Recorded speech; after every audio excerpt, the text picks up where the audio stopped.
Just as human beings are wired for visual perception, we're also wired for stories. Storytelling is an ancient and powerful tool for communicating ideas. Like any tool, it can do good or cause harm depending on how you, as the designer, use it. In this lesson, we'll learn how to leverage the power of storytelling in a positive way. After this lesson, you will be able to define what makes a good story. You will also be able to identify the potential pitfalls of storytelling and apply the 3 C's of a basic story arc. Let's get started. Hello and welcome. In many ways, data stories are the inverse of data analytics and require different approaches to be fully successful. While the kinds of visualization designed for analytic work should generally be geared to support users in their explorations of a range of possibilities and patterns in the data to derive their own insights, stories direct the audience's attention to a particular predetermined point or message.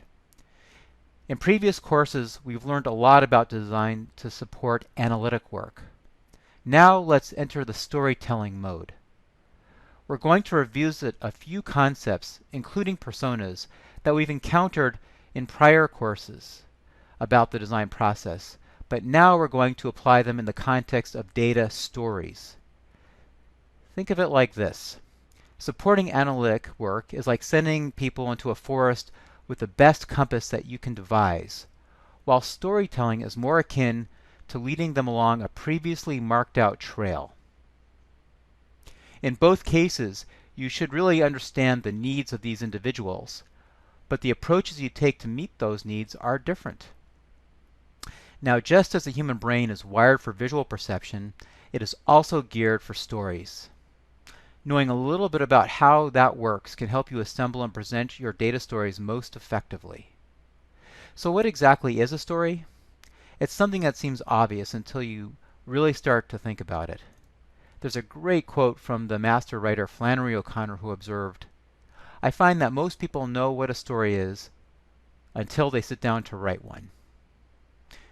One foundational description of a story is something that has 3 core connected elements: a beginning state, setup, or context, then some challenge or conflict in the middle, and finally a change state, resolution, or payoff at the end. For short, let's call them the 3 C's: 1 context, 2 challenge, and 3 conclusion. Stories are essentially focused accounts of change and how and why that happens. Another way to think about it is a line from a Tableau white paper entitled Data Storytelling Using Visualization to Share the Human Impact of Numbers. Quote, "Data tells you what's happening, stories tell you why it matters." End quote. For example, this is a sample Tableau dashboard showing sales data for a superstore. It's a snapshot of what's going on. And this is a partial story being created from the data with an individual narrative elements brought together into a single view organized by story points. Now, let's take that same proto-story and map it into a story arc. In the context is, overall, our profits look strong. The challenge is, but there are problems, perhaps stagnating sales. And what's going to meet those challenges? But maybe a new marketing campaign. What action? At this point, let's say we don't have our conclusion, but the conclusion will be something along the lines of, we did X and the problem was resolved, or perhaps the problem wasn't. Now, story arcs can include all kinds of additional subplots, steps, complications, or permutations, but the fundamental structure is still essentially the same. Well, what's so great about stories to communicate findings and data? Well, for starters, there's some evidence stories can help people's comprehension and recall.